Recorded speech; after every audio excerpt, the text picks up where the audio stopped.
Picture a wall of snow so massive that an entire truck could vanish into it without a trace. Now picture a train driving headfirst into that same wall, relying on nothing but steel, raw weight, and sheer mechanical force to carve open a passage where every other vehicle would simply surrender. These are not machines built around elegance or speed. They were engineered with one singular purpose: to meet winter at its absolute worst and refuse to lose. When blizzards swallow entire rail lines and remote towns find themselves completely cut off, these machines are what keeps the last remaining thread from snapping. From giant spinning blades to reinforced wedge fronts, from narrow mountain passes to crowded metropolitan rail yards, each one tells a different story about a different kind of battle, but they all share the same core identity, built not for comfort, but for conquest. The BNSF rotary snowplow 972551 belongs to a rare category of railroad machine. You almost never see it deployed, but when it does appear, it signals that winter has stopped being an inconvenience and started being a genuine emergency. BNSF relies on these plows across northern sections of the United States where storms can bury rail lines entirely, leaving no trace that a track ever existed beneath the surface. It is not designed for movement in the traditional sense. It is a heavy-duty maintenance unit shoved from behind by diesel-electric locomotives that provide all the traction, while the enormous bladed wheel at the front spins with tremendous force, cutting into compacted snow and flinging it far from the track. Speed is meaningless here. This machine operates at a crawl, prioritizing control and force above everything else. When it engages a snow wall, the combined noise of diesel engines, vibrating steel, and cascading snow creates something that feels less like maintenance work and more like a confrontation. It may sit untouched in a rail yard for months, but the moment a real storm arrives, everyone remembers exactly why something this brutal still needs to exist.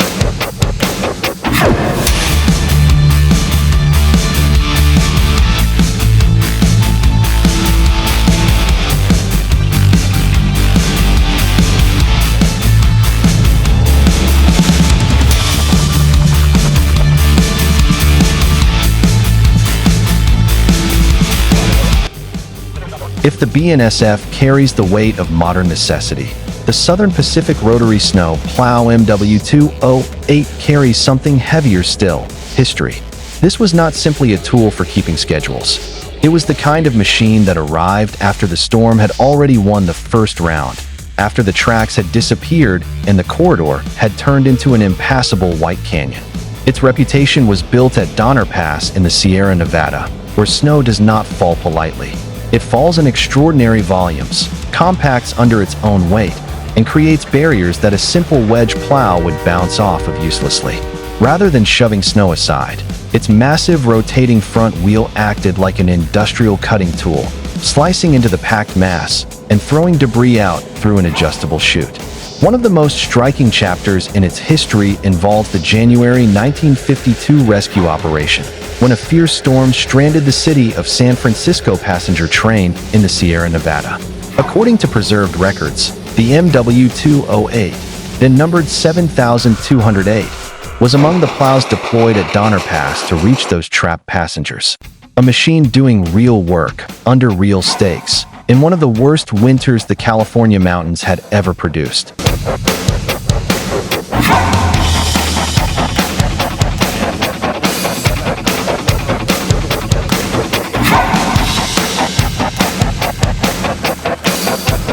From California's Sierra Nevada, the story moves eastward and into a different kind of mountain landscape entirely. The Denver and Rio Grande Western Rotary Y is a living relic in the truest sense of the phrase.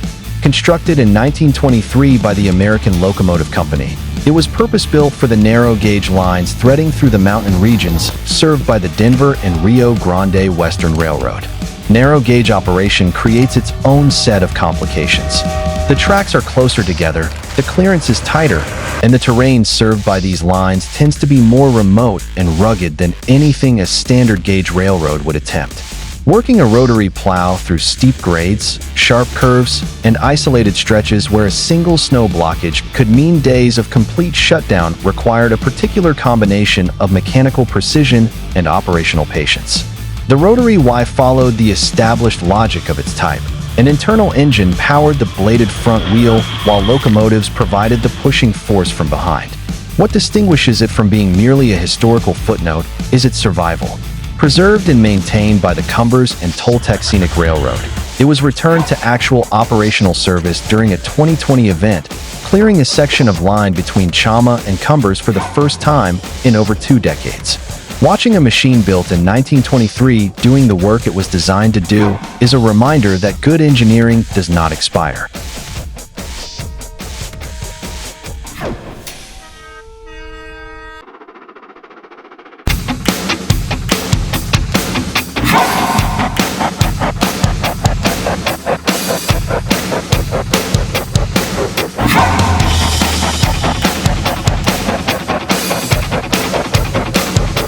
The conversation shifts dramatically when it arrives in northern Japan. The Tsugaru Railway Key 101 operates on an entirely different scale and within an entirely different culture, but its purpose is no less serious. The Tsugaru Railway runs a 20.7-kilometer regional line in Aomori Prefecture, a part of Japan where winter is not a season but a way of life.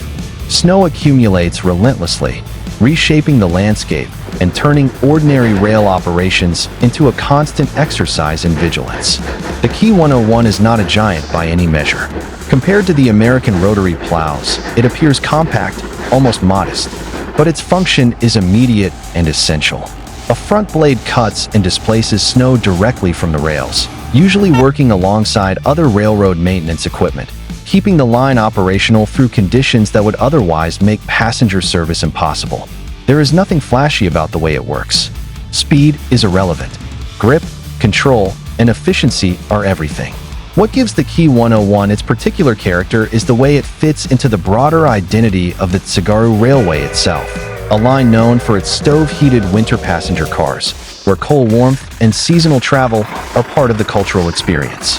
While tourists seek out that charm, the Key 101 works quietly in the background, ensuring the line still exists to offer it.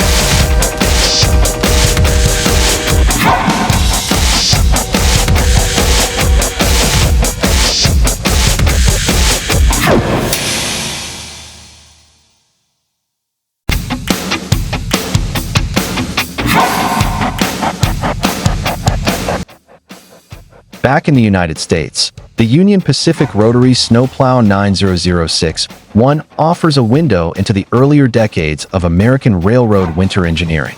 Now preserved at the Utah State Railroad Museum in Ogden, the 9006-1 was originally constructed in 1913 for the Oregon-Washington Railroad and Navigation Company, before eventually becoming part of the Union Pacific story. It was retired in 1968 and donated to the city of Ogden in 1978, along with its tender. Its mechanical logic is straightforward and representative of the era, a circular front blade powered by its own dedicated system, with traction supplied by locomotives pushing from behind. It never accelerated down a clean track. It moved slowly, deliberately, pressing forward through accumulated snow with constant and controlled force. The geometry of the machine, with its heavy reinforced body and aggressive circular front end, communicates exactly what it was made to do. It is the kind of appearance that tells you, without any explanation needed, that this thing was built for places where locomotives on their own had absolutely no chance of continuing forward. Even older and carrying the weight of a genuine milestone, the Northern Pacific Rotary Snow Plow No. 2 was built in 1887 by Cook Locomotive and Machine Works in Paterson, New Jersey, and is considered one of the oldest surviving rotary snowplows anywhere in the world. It was created for the Northern Pacific Railway, a railroad that crossed territories with some of the most severe winter conditions in the country. In that era, a rail line buried by snow was not simply an inconvenience. It could mean the complete interruption of freight, communication, and the basic necessities of life for isolated communities.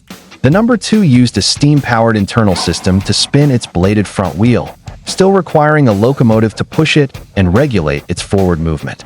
Seeing a steam-driven, rivet-covered machine with a spinning front while battling ice and snow in the late 19th century must have looked like something from another world entirely. Today it rests at the Lake Superior Railroad Museum in Duluth, Minnesota, where it stands not just as a railroad artifact, but as evidence that the problem of snow on rails was being solved with real ingenuity long before the modern era arrived. Urban rail networks face a different version of the same problem. The MBTA snowplow train operating in Massachusetts proves that winter does not only threaten mountain passes and remote freight lines. A major blizzard hitting a metropolitan transit system creates chaos on a different scale. Commuters stranded, schedules collapsed, and thousands of daily journeys suddenly impossible. The MBTA's approach uses service locomotives pushing wedge-style plows, often of the Russell configuration, through its network of urban and suburban lines. There is no rotary drama here, no spectacular snow fountains. The work is controlled, methodical, and done close to platforms and stations where precision matters as much as force. The diesel locomotive provides the pushing energy, and the reinforced front end does the clearing, throwing snow to the sides and restoring the track to a usable state before the next wave of passengers arrives. It lacks the visual spectacle of a mountain rotary, but the importance of the work is no less real. The Jordan Spreader Snow Fighter takes a different mechanical approach altogether. Where rotary plows chew through snow from the front and wedge plows push it aside, the Jordan Spreader combination of a front blade and large adjustable side wings opens a path and widens it simultaneously, reshaping the space around the track in a single aggressive pass. When the wings extend fully, the machine takes on a presence that is almost architecturally imposing, far wider than a standard rail car, looking less like a vehicle and more like a moving wall. Hydraulic or pneumatic controls allow the operator to adjust the wing angle depending on snow depth and the clearance available around the line. Like others in this category, it relies on diesel-electric locomotives for propulsion, operating at low and controlled speed. Outside of winter, the Jordan Spreader has additional value. It can distribute ballast, clean drainage ditches, and reshape track shoulders, making it one of the more versatile tools in the railroad maintenance inventory. The Soja Russell represents the enduring logic of wedge-style snow clearing. The Russell name is associated with a lineage of railroad plows defined by their sloped, reinforced fronts and their fundamental simplicity.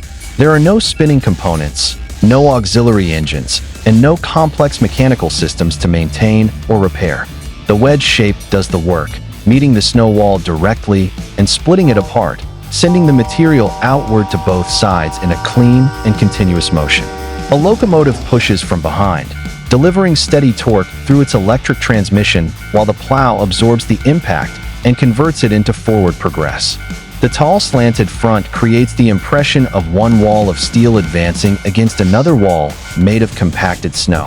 A contest of geometry and force in which the steel consistently wins, provided the operator keeps the speed low and the approach controlled. Finally, the OSR snowplow of the Ontario Southland Railway brings this entire survey down to its most honest and unadorned form. No museum display, no historical ceremony, just a regional Canadian railroad dealing with a real winter in southwestern Ontario.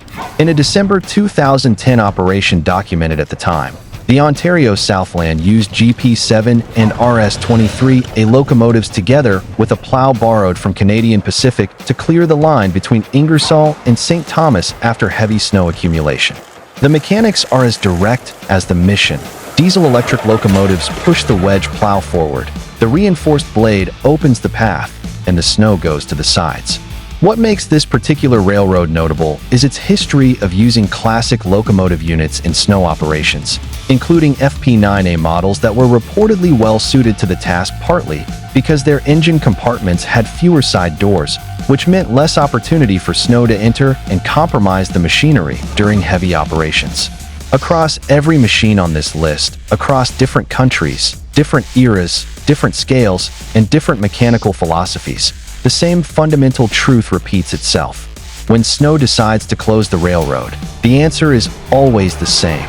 Build something heavier, something stronger, and send it in.